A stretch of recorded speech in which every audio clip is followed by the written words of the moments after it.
the NHS to close the UK's only dedicated gender identity clinic for children and young people. We don't allow children to drink, we don't allow them to use sunbeds. That's too dangerous for them, and yet we're giving 9 and 10 years old the same drugs that are used to chemically castrate sex offenders.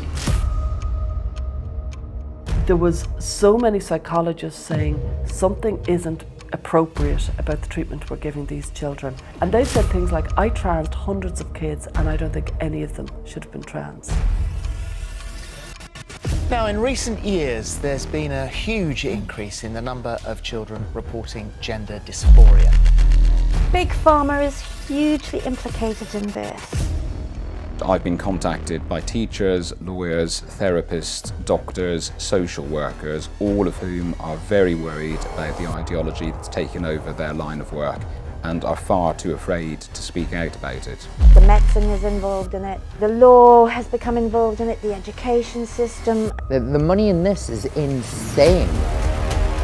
I'm Dr. Heather Branscombe-Evans and I'm a sociologist and philosopher of medicine. I'm a detransitioner. Former president of the British Psychoanalytic Society. Governor on the board of governors of the Tavistock Clinic. Lawyer specialising in human rights. I am detransitioning. I was also a member of the Council of Governors of the Tavistock and Portman NHS Trust. There were clinicians at the Tavistock who did not want to be doing what they were doing. Children were being really harmed by this, and parents queuing up to transition their children.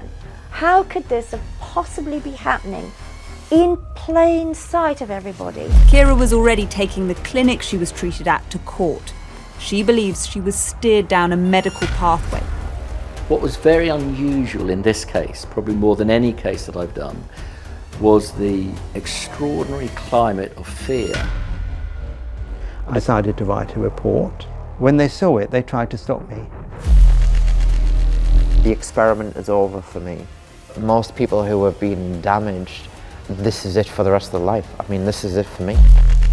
There really isn't any turning back. This is a massive social experiment on this generation of children.